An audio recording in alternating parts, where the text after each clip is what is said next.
April 29th, 1986, a Tuesday. The hearse moves along private roads inside Windsor, far from any public sightline, carrying the body of Wallis Simpson toward the royal burial ground at Frogmore. There are no crowds. There are no photographers granted access. The spring grass is wet. The cortège is 7 cars, and the roads it travels are deliberately chosen to avoid the public-facing parts of the estate. The gathering at the graveside numbers roughly 15 people: the Queen, the Duke of Edinburgh, the Prince and Princess of Wales, the Dowager Countess of Dudley, 2 royal household aides, the Dean of Windsor, and 7 members of Wallis's personal household. Staff who had spent years caring for a woman most of the world had already forgotten. That's the complete count, confirmed by multiple contemporaneous sources, including the Los Angeles Times, which sent a reporter, and the BBC, which covered the funeral rites and noted the contrast between the chapel gathering of 175 and this final scene of 15. The woman being lowered into the ground beside her husband had spent 50 years as the most controversial figure in the British monarchy's modern history. She'd been vilified in the press, denied a royal title by a formal act of letters patent, called a calculating adventuress and a constitutional menace. The establishment had assigned her the role of villain with unusual consistency, and had maintained that assignment through decades of sustained institutional pressure. And now, at the very end, she was being laid to rest in the grounds of Windsor Castle itself, in the same royal burial ground where the kings of England had placed their dead for centuries, at the specific request of the royal family she'd supposedly destroyed. One senior member of that family wasn't at the graveside.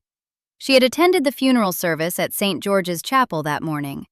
She had sat in the pews with the Queen, with Prince Philip, with Charles and Diana and Princess Anne and Princess Alice, Duchess of Gloucester.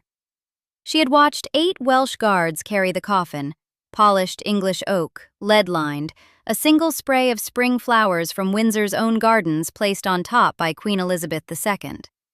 She had heard the service run for 28 minutes, conducted by the Dean of Windsor. She had heard the Canon of Westminster refer to the woman being buried only once, in a prayer, calling her "our sister." There was no eulogy. Per Wallis's own wishes, no funeral address was given. No direct reference to the Duchess appeared anywhere in the order of service. Only that one phrase, "our sister," acknowledged that the body inside the coffin had ever had a name. Then the service ended. Edward Elgar's Nimrod played as the coffin was carried out. The hearse was brought round, and the cortège moved toward Frogmore along the private roads. The Queen Mother didn't travel with it. She was 85 years old. She wasn't in poor health. Photographs from 7 weeks later place her at a public engagement alongside the Prince of Wales, looking composed and entirely functional.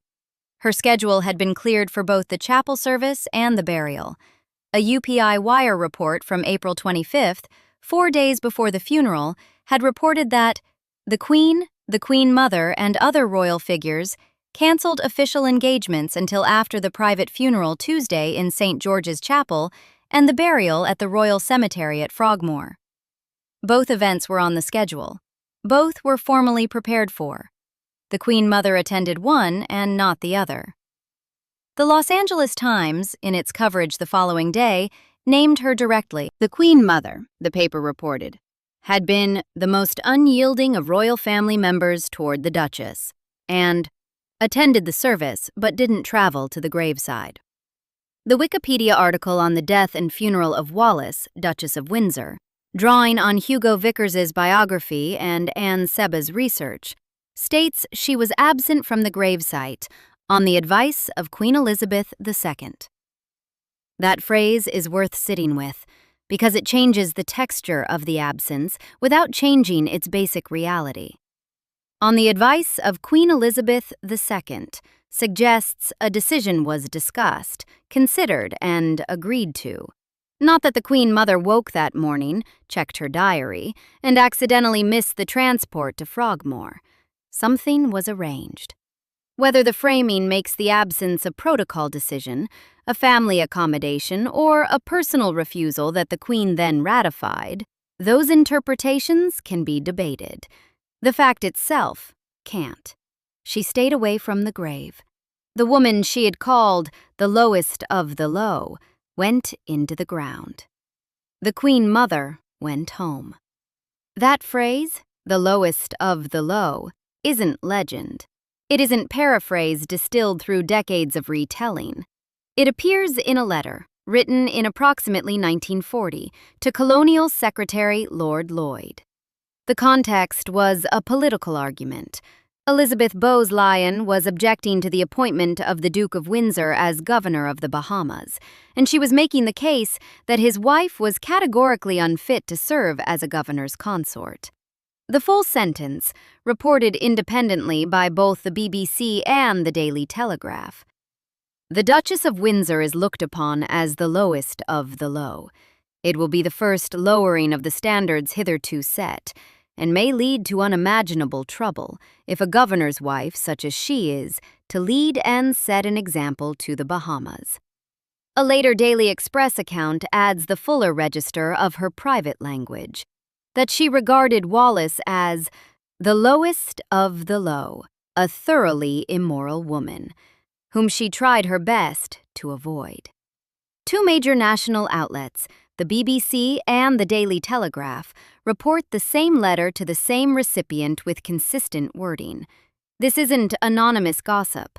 This is a formal political document addressed to a cabinet minister deployed in an argument about colonial appointments. The contempt wasn't emotional venting. It was operational. It went on the record to do work in the world. The Queen Mother's household had its own institutional shorthand for Wallis. That woman. 2 words, no name. A deliberate refusal of the most basic personal courtesy. The Windsors, for their part, maintained their own private dictionary. The Duke and Duchess corresponded in code names. The Queen Mother was Cookie, a reference to what they apparently considered her resemblance to a stout Scottish cook. Queen Elizabeth II was Shirley Temple. Winston Churchill was Crybaby. The mutual contempt was documented from both sides, preserved in the letters that Michael Bloch published in 1988. But the power wasn't symmetrical. One woman held a royal title, royal resources, the authority to shape institutional behavior, and the unquestioned affection of the British public. The other held nothing except her husband's devotion and the public's hostility. When the royal household called her that woman, the effect was felt in real policy, in who was invited to England, who was received at Buckingham Palace, who was granted the courtesy of a recognized title. When the Windsors called Elizabeth Cookie in private letters, it changed nothing except their own sense of agency in a situation where they held almost none.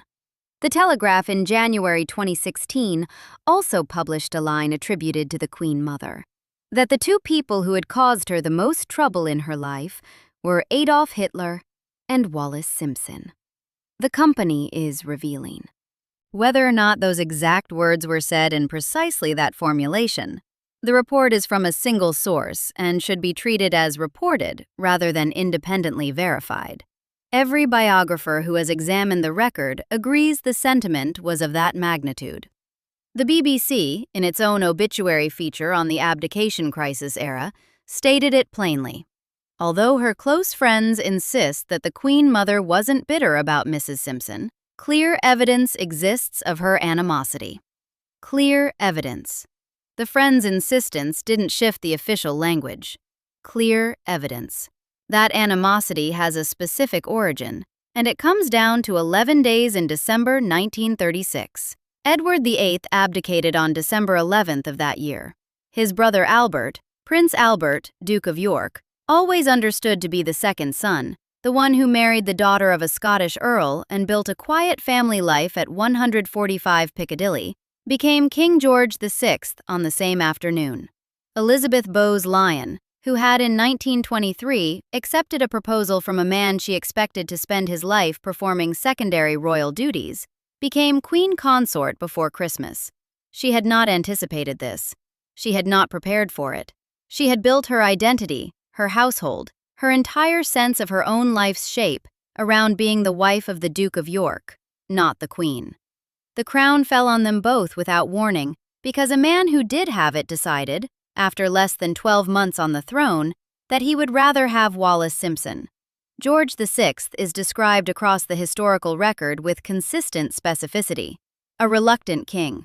A man whose pronounced stammer had required years of treatment by Lionel Logue, an Australian speech therapist whose methods are now well documented. A man who had worked on his public presentation with great effort and at personal cost, not because he intended to be king, but because being a serviceable prince of the second rank required a baseline of composure at ceremonial occasions. The stammer is documented in medical and biographical accounts from multiple sources. The reluctance is described in his own letters. The sense that the throne had been thrust upon him against his nature isn't contested by any serious biographer. He died at Sandringham on February 6, 1952, of a coronary thrombosis. He was 56 years old. The medical record attributes his physical decline primarily to his decades of heavy smoking, peripheral vascular disease, Berger's disease affecting circulation in his legs, and ultimately, the bronchial carcinoma that required the removal of a lung in September 1951, an operation whose official communiques carefully avoided the word cancer. Medical historians have been consistent. The tobacco was the primary driver of his death, not the stress of kingship. Stress may have been a contributing factor. The evidence for a direct causal link runs through inference, not documentation. But the Queen Mother's private understanding of the causation was different, and it was well established. Whether or not she articulated it in a single documented sentence, and no biographer working from the archival record has produced a verbatim quote of her stating that Wallis Simpson shortened George VI's life, the interpretive chain was settled in her mind well before his death. The abdication had placed an unwanted burden on a man who wasn't built for it. The burden had cost him. The person she held responsible for the abdication was Wallis Simpson. The logic was clean, and it held for half a century. The institution's response to the marriage moved quickly and with evident coordination. On May 27, 1937, less than 2 weeks before the Duke and Duchess of Windsor's wedding at the Château de Condé in France, letters patent were issued that specifically denied Wallis the style of Her Royal Highness. By standard royal practice, the wife of a prince of royal blood would take her husband's style. Edward was His Royal Highness. His wife should have been Her Royal Highness. The letters patent said otherwise. Elizabeth, according to multiple biographers, supported this decision. It wasn't only a legal act, it was a statement of permanent institutional position. The woman who had caused the abdication wouldn't be received into the family she had disrupted on the terms that family owed her by its own rules. The wound of that denial was carried forward through everything. Wallis was presented, or introduced, in social situations where the correct form of address was contested. She was invited to England rarely and never comfortably. She was kept at the edge of every ceremony she was permitted to approach, and when she died in April 1986, the silver plaque on her coffin read simply, Wallis, Duchess of Windsor, 1896 to 1986. No HRH, because there was none to add. The denial had held across 49 years, through the Duke's death, through her own decline, past the moment of burial. The coffin going into the ground at Frogmore carried no royal prefix on its inscription. The gravestone above where she was buried carries none either. The question worth dwelling on, before arriving at the argument about who conducted themselves with more dignity, is what Wallis did with all of this across those 50 years. She had the incentive. She had the audience. She had the name recognition that made anything she said commercially valuable and editorially guaranteed. She had experienced the constitutional crisis at close range from the inside and knew things about how it had unfolded that the public record had never fully disclosed. She had watched the institution deny her what should have been hers by right, publicly, permanently, without apology. She had watched her husband spend the last decades of his life in a position of comfortable but clearly defined irrelevance.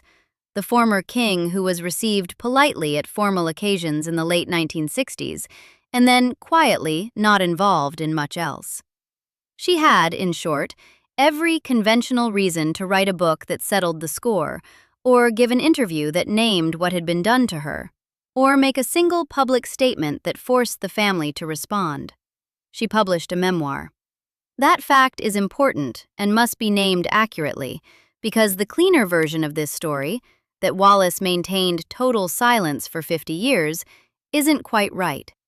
The Heart Has Its Reasons appeared in 1956, released by David Mackay in the United States and Michael Joseph in Britain. Ghostwritten by Charles J.V. Murphy, the former Washington bureau chief of Fortune magazine. She received an advance of approximately $700,000. The book sold roughly 26,000 copies in the United States, considerably less than the 120,000 copies the Duke's own memoir, A King's Story, had sold a decade earlier. What matters is the book's character, because that character tells you something about the choice Wallis made. Reviewers and biographers describe it as warm and conversational in tone, deliberately circumspect about the moments where it could have been most damaging, and shaped throughout by a single defensive argument: that she had never wanted Edward to abdicate, that she had tried to release him from the commitment, that he had made the decision that it was entirely his, and that she had been as surprised as anyone by what he chose. Later critics called the memoir vague and evasive about what actually happened, which is another way of saying it declined, systematically and apparently intentionally, to deploy the material it had in the most harmful direction it could have aimed. It wasn't a weapon.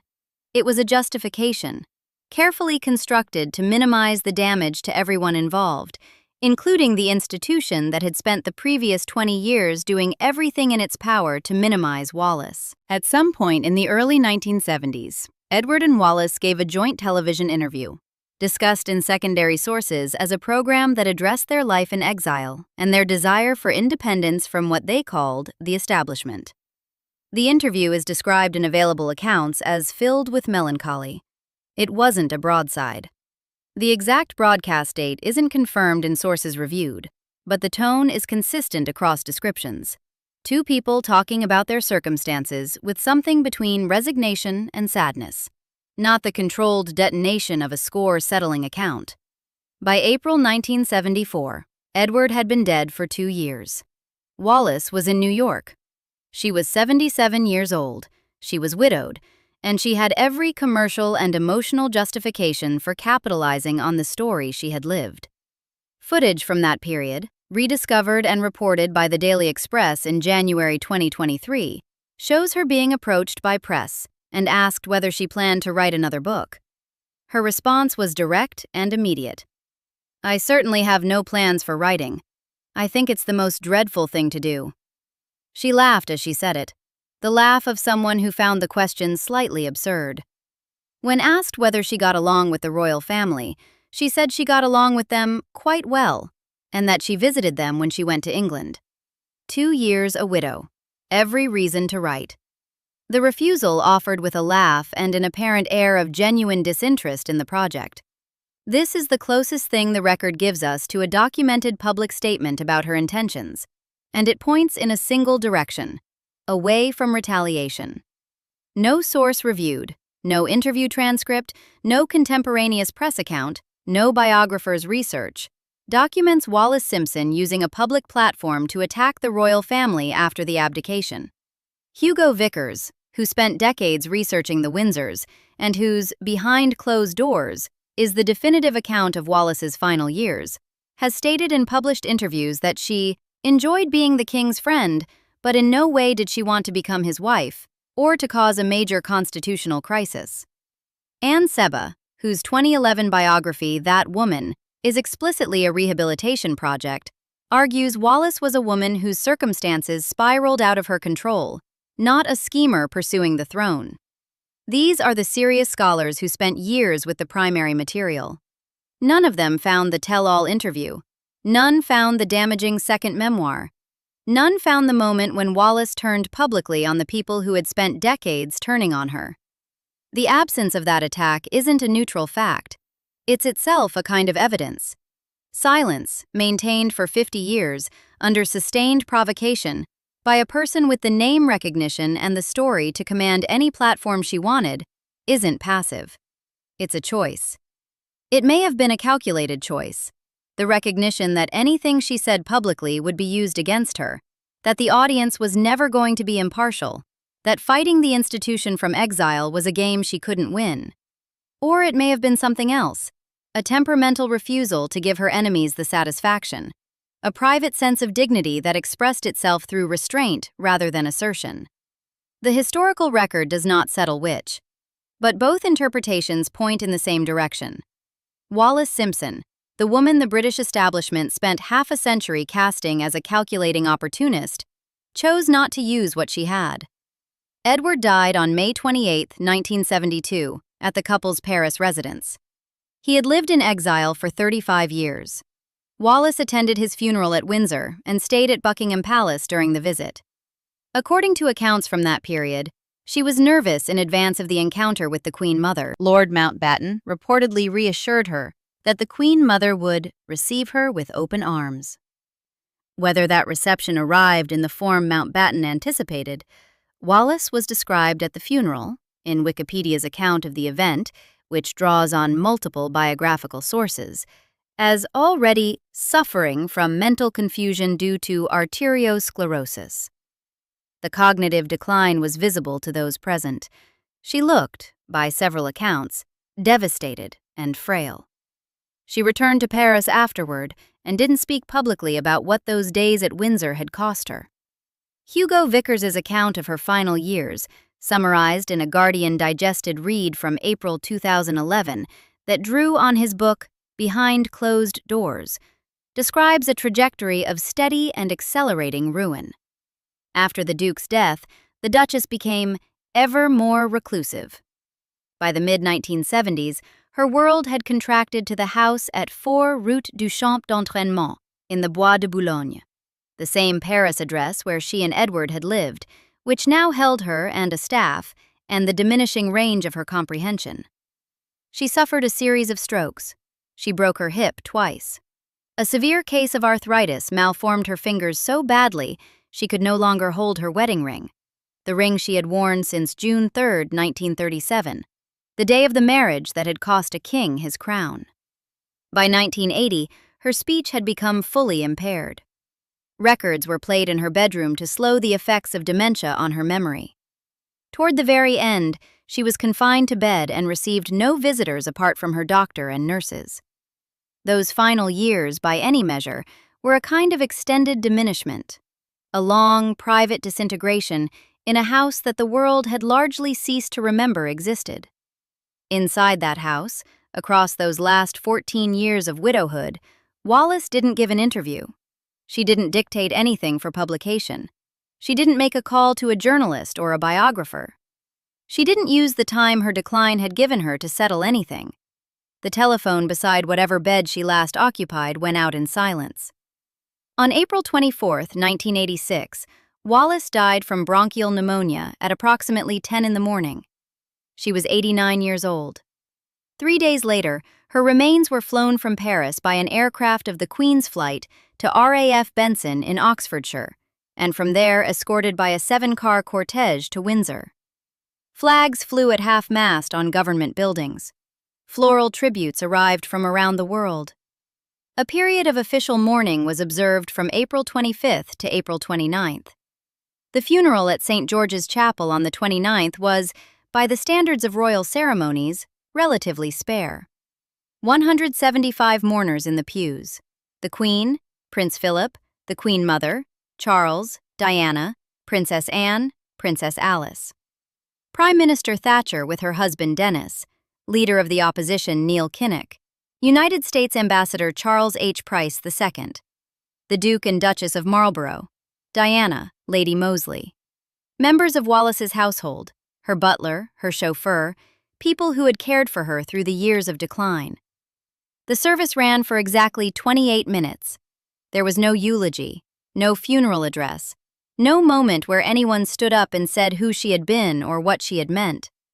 The service contained a single brief reference to the deceased, the Canon of Westminster, in a prayer, calling her "our sister."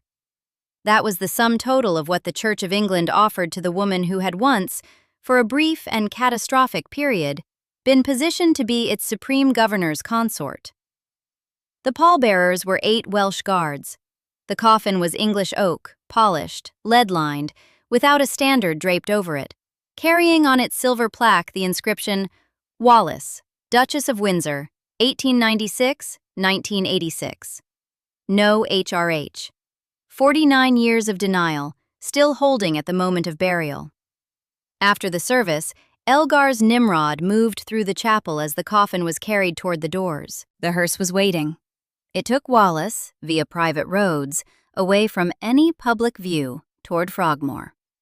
And the Queen Mother, who had sat through the 28-minute service, didn't follow. Here is where precision matters, because the imprecise version of this story runs the risk of overstating and thereby undermining what is already a documented and significant fact. The Queen Mother didn't boycott Wallis's funeral. She was in the chapel. What she didn't do, what she specifically declined, or was advised to decline, or was granted leave to decline, was travel to the graveside for the actual burial. The distinction between the chapel service and the Frogmore interment isn't a small one. The interment was the moment of finality. The chapel service was the ceremony visible to 175 people. The graveside was the 15-person gathering where Edward's coffin was already in the ground, and the woman he had given up a throne for was about to join him. The Queen Mother didn't go to that moment.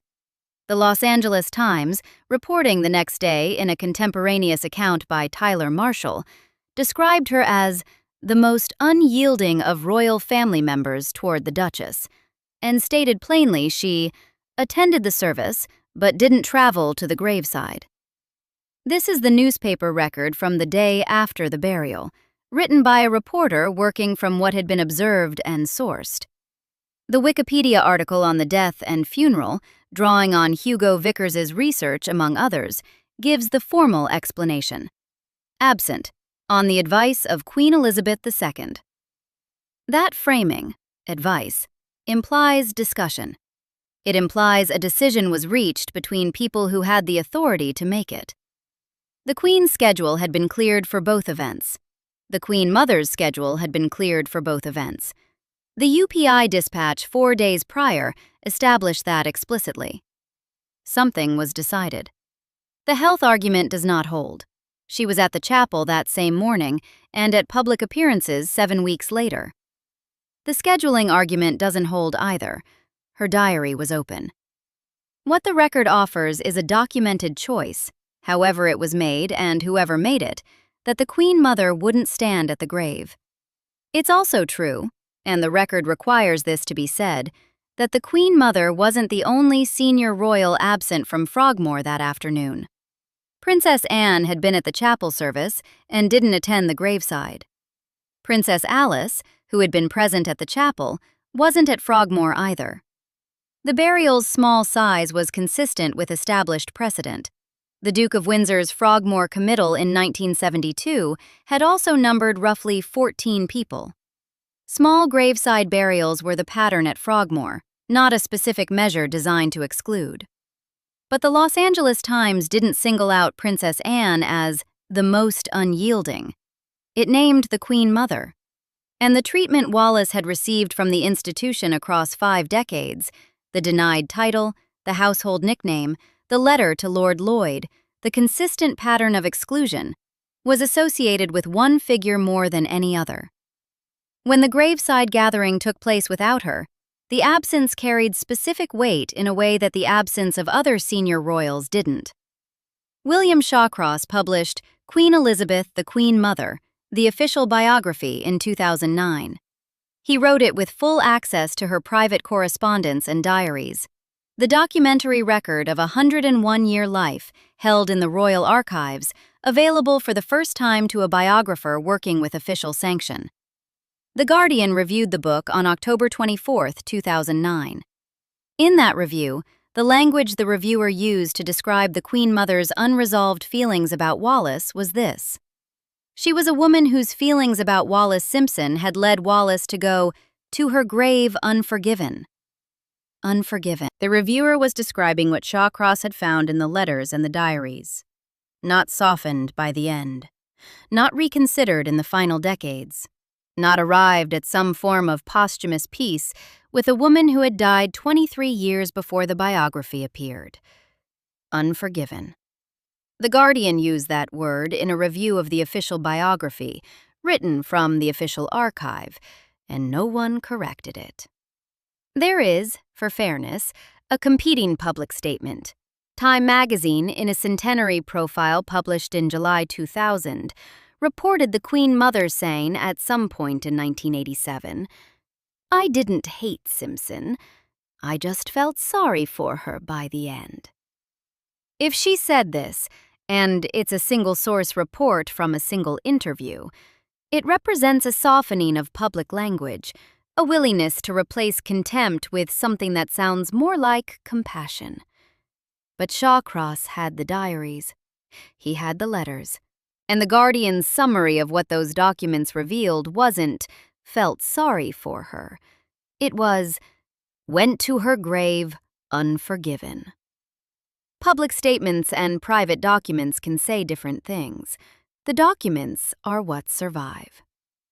One more detail belongs in this account, because it complicates the emotional geometry of the graveside in a direction the script would be dishonest to avoid. Princess Diana, speaking afterward to biographer Ingrid Seward, described the Frogmore burial as the only time she had ever witnessed the Queen weep. Ingrid Seward recorded this account in a subsequently published volume. It traces back to Diana's own testimony, reported posthumously by someone she had trusted with it.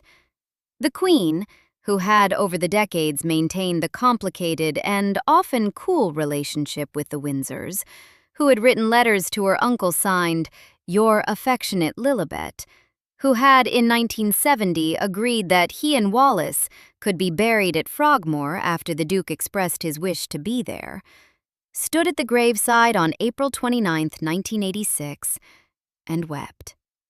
The woman who had sent the single spray of flowers from Windsor's gardens to sit on the coffin. The woman whose presence, among the 15 people gathered at Frogmore, gave the burial whatever royal sanction it had. She wept. The Queen Mother sat in the chapel while it happened. The moral architecture here does not require invention to make it pointed. The facts arrange themselves. The woman who wept at the graveside was the monarch.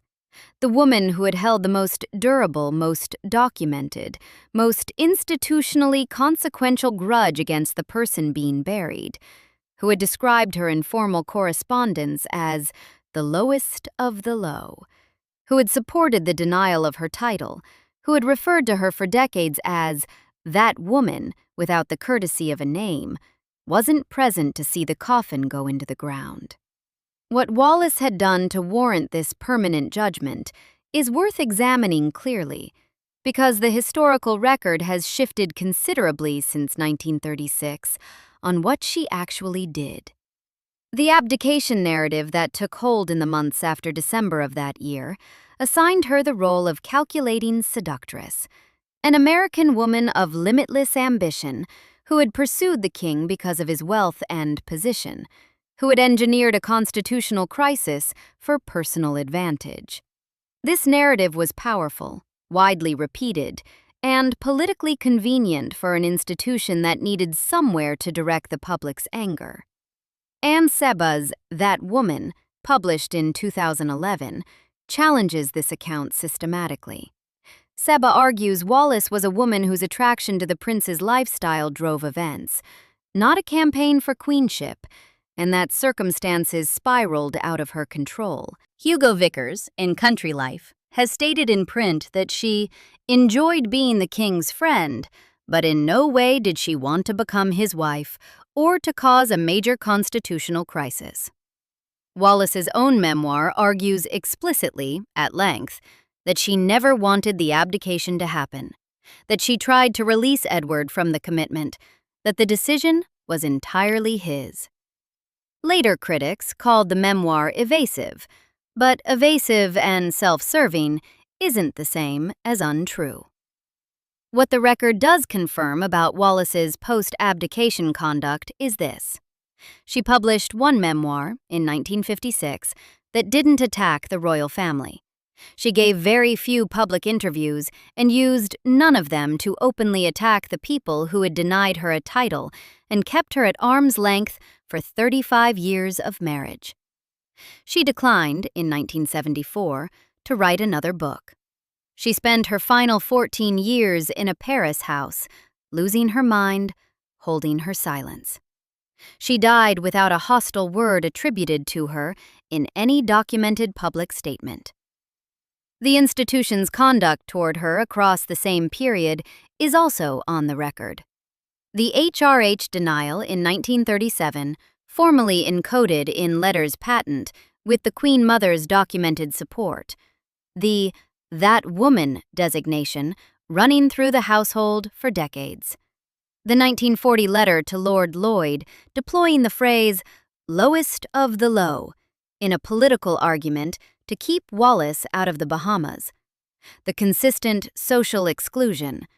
And finally, in the spring of 1986, the absence from the grave. These aren't equivalent postures. One woman held institutional power and used it, across decades, to express, enforce, and protect a contempt that she had documented in her own letters. The other held nothing and used it as restraint. Biographers have noted this imbalance without always naming it directly.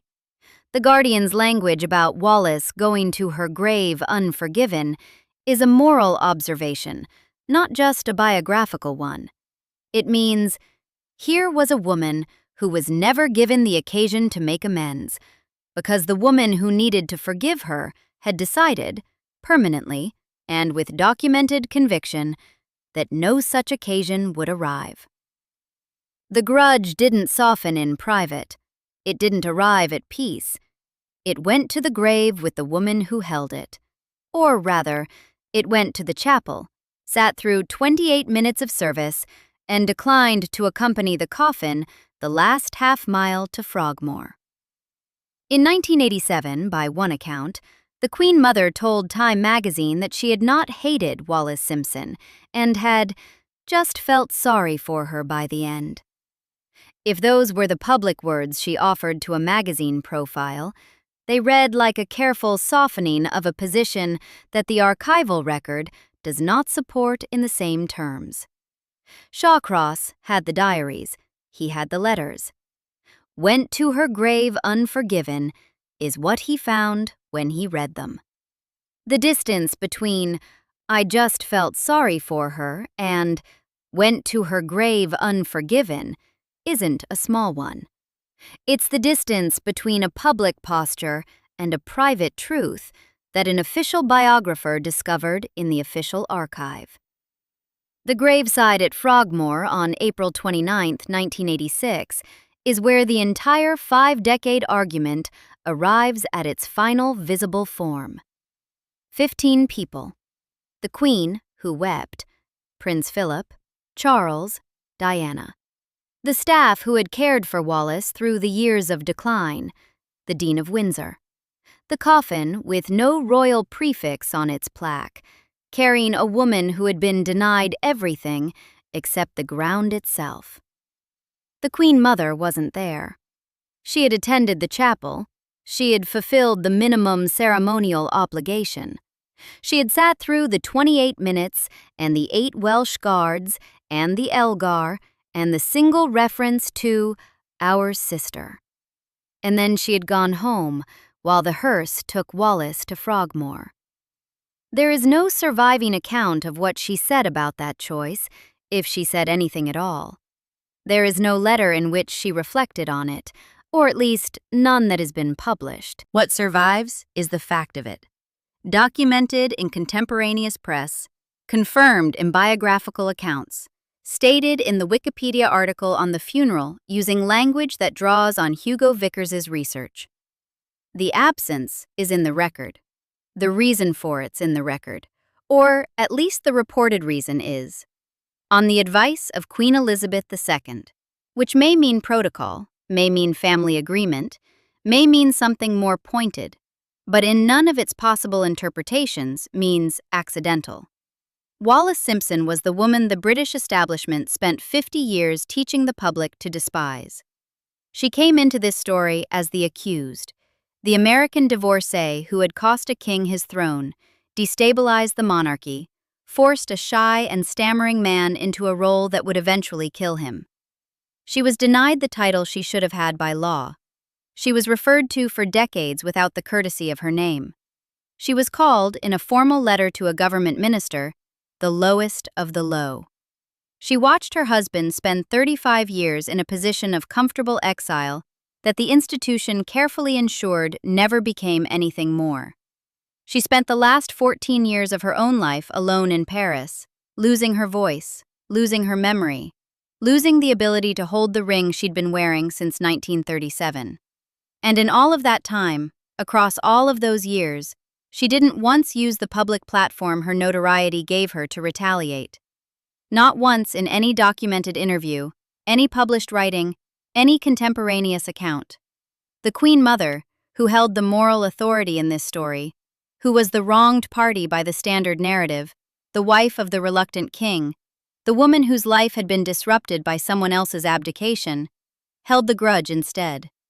Held it in letters to cabinet ministers, held it in household naming conventions, held it in the decisions about titles, held it in 1986, at 85 years old, in sufficient health for public life, with a cleared schedule and a hearse she didn't follow. There is a comparison embedded in those two postures that the historical record does not resolve, and probably shouldn't resolve for you. One woman was branded the villain and spent 5 decades declining to behave like one in public. One woman was the moral authority and spent 5 decades acting exactly as her private correspondence showed she intended to, holding the judgment she had formed by 1936 without revision, without forgiveness, and without a rival at the graveside.